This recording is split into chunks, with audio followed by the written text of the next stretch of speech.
उच्च गति अभ्यास खंड 2 गति 100 शब्द प्रति मिनट। डिक्टेशन शुरू होने में समय शेष है 5 सेकंड। Ready, start. उपसभापति महोदय, आज का दिन केवल भारतवर्ष के लिए ही नहीं बल्कि सभी देशों के लिए एक बहुत ही शुभ दिन मानना चाहिए, क्योंकि आज ही के दिन महात्मा गांधी जी ने जन्म लिया था और यह हमारे देश का सौभाग्य था कि उनका जन्म इस देश में हुआ। 80 वर्षों तक काम करके और एक प्रकार से अपना काम पूरा करके वह चले गए और जो काम वे अधूरा छोड़ गए उसका भार जो लोग बच गए हैं उन पर पड़ गया है। आप जानते हैं कि महात्मा गांधी जी ने अपने जीवन में जितने काम किए वह सब एक सिद्धांत के अधीन और एक सिद्धांत के अनुसार थे। उनका कार्यक्रम जब तब समय के अनुसार बदलता था और बदल सकता था, पर वह जो भी कार्यक्रम बनाते थे अपने सिद्धांतों के अनुसार ही बनाते थे। उनके चले जाने के बाद जब हम सभी बातों पर विचार करके देखते हैं तो ऐसा मालूम होता है कि उन्होंने मानव जीवन के और विशेषकर भारतवर्ष के लोगों के जीवन के किसी भी पहलू को अछूता नहीं छोड़ा और सभी विषयों पर केवल अपना ही मत ही प्रकट नहीं किया, बल्कि जो जो प्रश्न तथा समस्याएं सामने आईं सभी को सुलझाने का कोई न कोई प्रयत्न उन्होंने बतलाया। उस समय देश स्वाधीन नहीं था, इसलिए उनका ध्यान बहुत करके स्वाधीनता प्राप्ति की ओर गया और उसमें उनका समय भी बहुत लगा। स्वाधीनता के लिए जो संग्राम उन्होंने छेड़ा देश के लोगों ने भी उसी ओर अधिक ध्यान दिया और उसी में अधिक भाग लिया।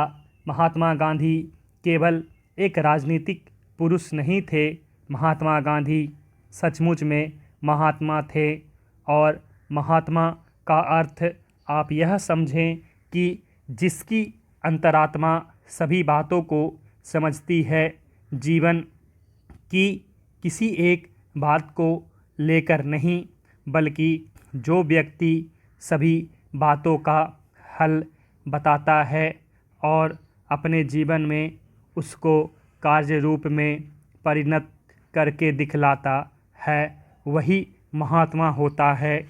इसलिए आज जब महात्मा जी नहीं रहें और जब हमको किसी प्रश्न पर सोचना पड़ता है तो हमें यह चीज़ ध्यान में रखनी चाहिए कि हम उनके सिद्धांत के अनुसार जो कार्यक्रम बना रहे हैं वह उनकी दृष्टि से ठीक उतरता है या नहीं। आज हम सबको एक बात मान लेनी पड़ेगी कि जब से हमने स्वराज्य प्राप्त किया और उसके थोड़े ही दिनों बाद महात्मा जी चले गए तो हमारे ऊपर कई प्रकार की विपत्तियां आई। हमारे सामने नित्य नए नए प्रश्न तथा नई नई समस्याएं आती रही और हम अपनी बुद्धि के अनुसार उनका हल निकालते रहे, पर हमको यह भी मानना होगा कि हम उस प्रकार का व्यापक विचार नहीं कर सकते जितना महात्मा जी किया करते थे। हम लोग किसी एक चीज़ को लेकर उसमें बह जाते हैं कि वही एक चीज़ है जिसको महात्मा जी चाहते थे और इसी कारण लोग गांधी जी के साथ रहे हैं। उपसभापति महोदय, हम गांधी जी की सारी सीख केवल एक ही चीज़ में सीमित कर देते हैं और जो दूसरे विषय हैं उनसे अपना मतभेद स्पष्ट रूप से प्रकट किया करते हैं। उनके जीवन काल में उनका जीवन किस प्रकार का था उस ओर हमारा ध्यान नहीं जाता।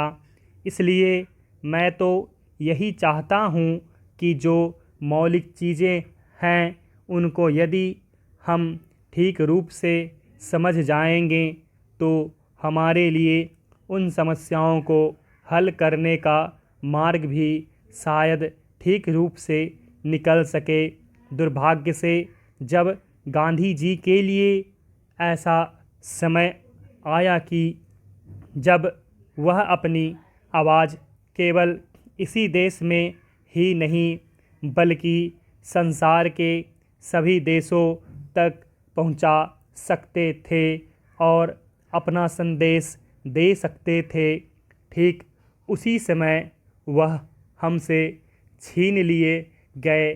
परंतु उन्होंने लिखकर, कहकर और उससे भी अधिक अपने जीवन में बरत कर जो कुछ दिखला दिया है वह हमारी सभी समस्याओं को हल करने के लिए काफ़ी है।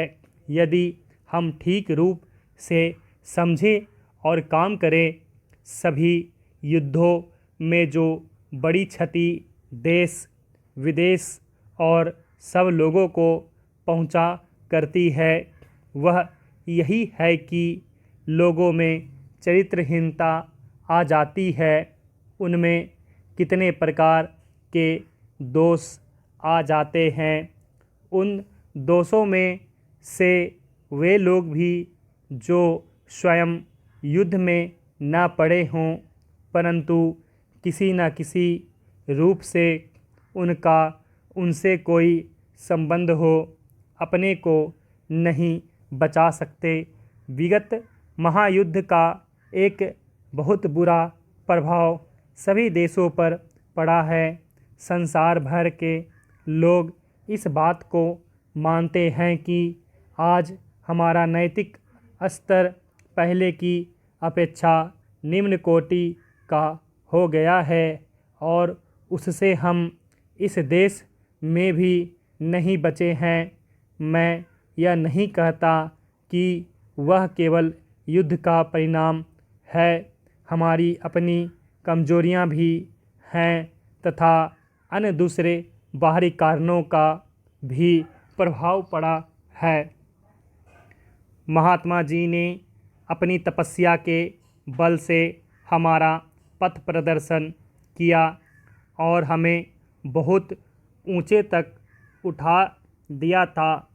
उनकी तपस्या के बल से ही हम में एक प्रकार की स्फूर्ति, एक नया जीवन, सच्चरित्रता और त्याग की शक्ति आ गई थी और उसी के बल पर हम आगे बढ़े। पर यह दुख की बात है कि उनके चले जाते ही हम बहुत नीचे फिसल गए और ऐसा मालूम होता है कि फिसलते फिसलते अब हम शायद गिर भी गए हैं और कुछ देर में हम चित भी हो जाएं तो कोई आश्चर्य की बात नहीं होगी। इसलिए यह अत्यंत आवश्यक है कि यदि हम गांधी जी की शिक्षा को समझने का प्रयत्न करें और उसके अनुसार चलना चाहें तो हम उनके मौलिक सिद्धांत सत्य को ग्रहण करें और उसे कभी भी छोड़े नहीं। एक इसी चीज़ को लेकर हम में जितने दोष हैं हम उनको दूर कर सकते हैं। हम कमज़ोर तो पहले से ही थे और हम में उतनी शक्ति नहीं आ पाई थी कि हम अधिक भार सह सकें, इसलिए उनके जाते ही हम फिसल पड़े। स्टॉप।